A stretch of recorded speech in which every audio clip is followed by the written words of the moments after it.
Before the middle of the 20th century, China had almost no modern industry. Today, manufacturing plants spread out throughout the country. To have a spectacular achievement in such a short time is not impossible for a country like China when its history is taken into account. China's remarkable accomplishment in civilization dates back thousands of years. The Great Wall of China clearly manifests the advancement of Chinese technology more than 2,500 years ago. What used to be the Forbidden City is now open to the public. This walled complex in northern Beijing used to be the residence for emperors of many Chinese dynasties. The discovery of the life-size terracotta warriors, nicknamed the Eighth Wonder of the World, once again depicts the strength of Chinese empires during ancient times. Besides the physical artifacts, China also inherits a rich culture through its unique and diversified population. About 8% of China's population belongs to 56 national minorities. Even though the percentage is small, the minorities had contributed immensely throughout China's history. Today, each and every minority group is ensured freedom to practice their cultures and religions. In this documentary series, we journey through China to see a unique group of people who call Islam their way of life.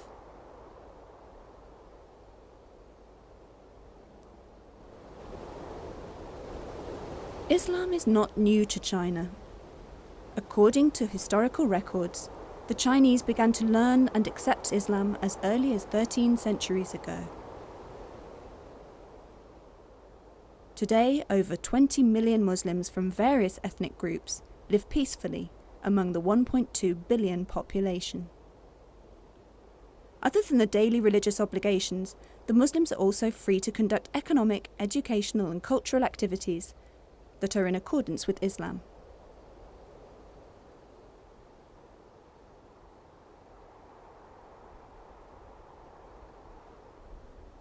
Mosques throughout China also hold Islamic education classes for the younger generation. Muslims believe only through these classes will Islam remain strong in China.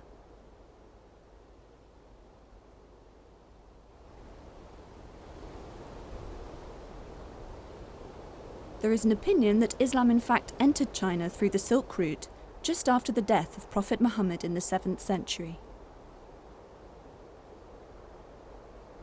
Along with trading goods, ideas, philosophy and religions, also travelled to and from China along the 5,000-kilometre route.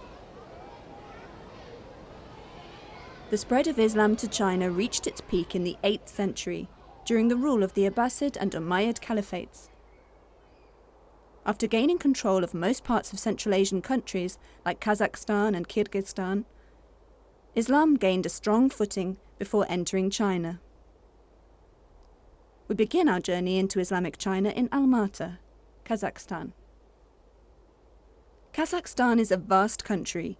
Its size is about 4 times the size of Spain. The former capital, Almaty, is the largest city with a population of 1.3 million. After achieving independence from the defunct USSR on the 16th of December 1991, the government led by President Nursultan Nazarbayev allowed free speech and assembly for all groups in Kazakhstan.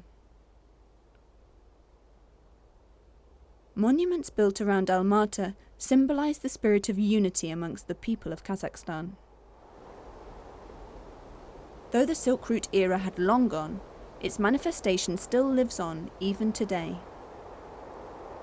The Almaty Grand Market may be the best to represent some of the stopover towns that existed during the Silk Route era. Here, at what is called the Green Market by the locals, one can get almost anything.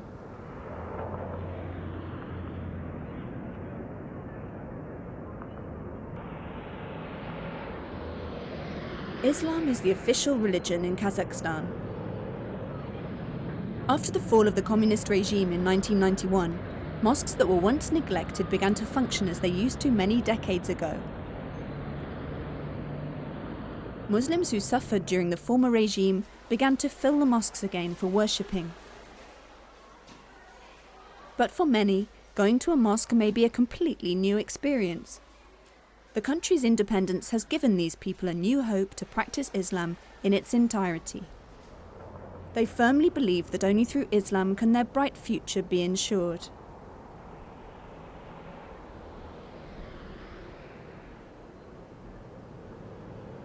Today's scene at the Almaty Mosque may not have been realized without independence. During communist rule, Muslims were forbidden to practice Islam openly. Mosques were closed and schools were not allowed to include Islamic teachings in the syllabus.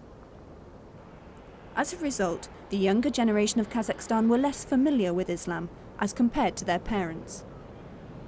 However, during the years of suffering, the older generation remained strong and patiently waited for the day when Islam would emerge again as a prominent religion. Finally, the day has arrived, and today, after so many years, the cheerful mood is still felt by everybody, especially the older generation. Currently, the Islamic Council of Kazakhstan is heading the efforts to restore the brotherhood among the Muslims, as well as to increase their knowledge of Islam. The construction of a new mosque is about to be completed. The new mosque will replace the old mosque that is in a poor state. The construction of the mosque was partly sponsored by Muslims from other Islamic countries. Almaty Mosque is not only for Muslims to perform prayers.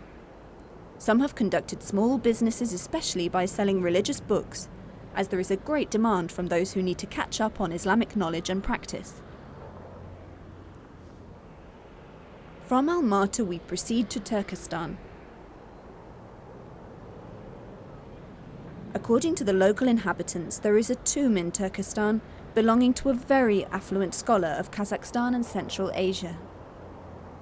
The 775-kilometer train ride to Turkestan took almost 15 hours. The train passes Chimkent, a very old town founded in the 11th century. Our destination, Turkestan, is another 160 kilometers from here.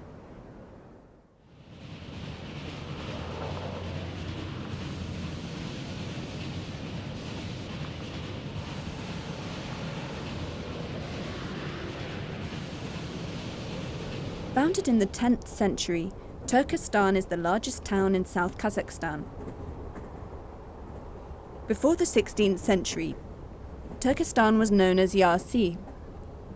During the era of the Silk Road, Turkestan was one of the popular stopover points for traders. Its fertile land had attracted many people from all over Central Asia to migrate and settle here.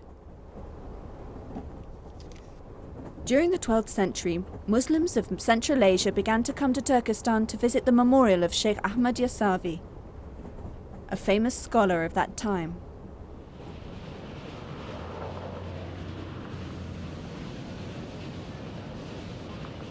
Because of the large number of visitors it received each week, Turkestan was also known as Little Mecca. The Sheikh Ahmad Yasavi Memorial was built in 1399 by Amir Timur, a famous Central Asian leader. Sheikh Ahmad Yasavi was born in Sayram, Kazakhstan. He was orphaned at the tender age of 7. His aunt then brought him to Turkestan to study under Arslan Bab, a well-known scholar. When Arslan Bab passed away, Yasavi went to Bukhara, Uzbekistan. The dome of this memorial is the largest in Central Asia. It has a diameter of 18 meters, a circumference of 57 meters, and a height of 37 meters. The building has 35 rooms and still stands majestic even after 1600 years. Beside Yasavi's tomb, people come here to see this 2-ton pot. It was cast with 7 types of metals, including silver and brass. The surface is decorated with the calligraphy of Abdulaziz Sharafuddin at-Tabrizi, with the inscription, "Whomever is devoted to Allah, he will enter paradise." In the beginning, the pot was used to keep 3,000 litres of water for visitors' convenience. Sheikh Ahmad Yasavi is also influential amongst the Turks living in Central Asia.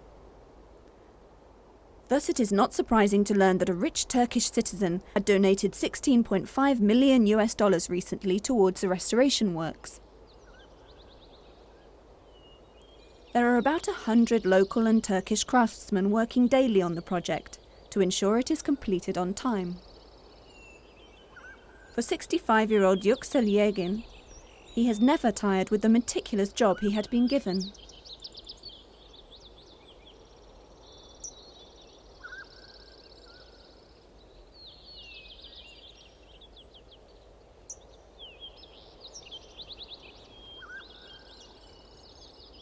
This craftsman, who has 50 years' experience in his field, was also involved in the restoration of the Süleyman and Topkapi mosques in Istanbul.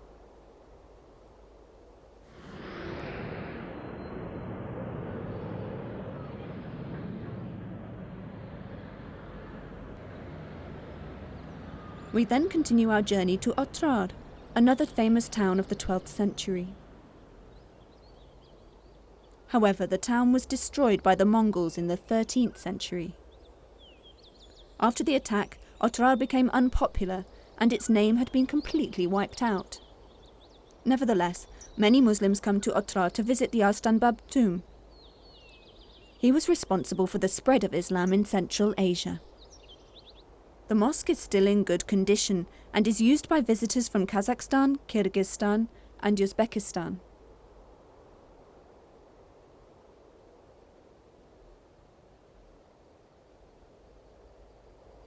These are the two original pillars of the mosque.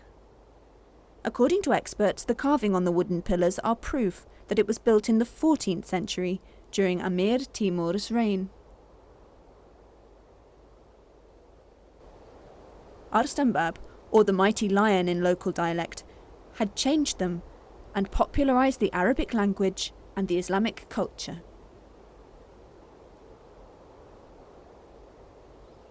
Though the location of the tomb is quite secluded, Muslims far and near are not deterred from visiting it.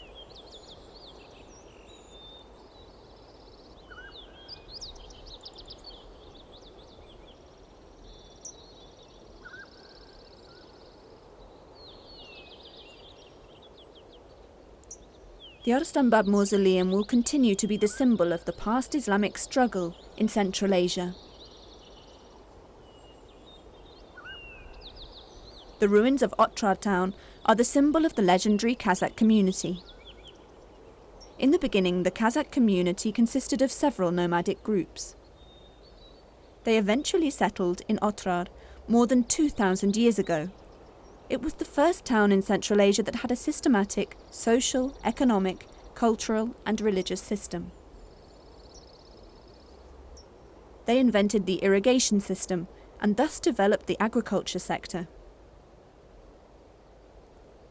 In Otrar, currency was widely used in business as compared to the barter trade system used elsewhere. Its popularity was envied by many. As a result, it was attacked several times by foreign forces. Fortunately, all the attacks were thwarted because Otrar had the strongest defence system in Central Asia at that time. Fortresses were built to prevent enemies from invading the town.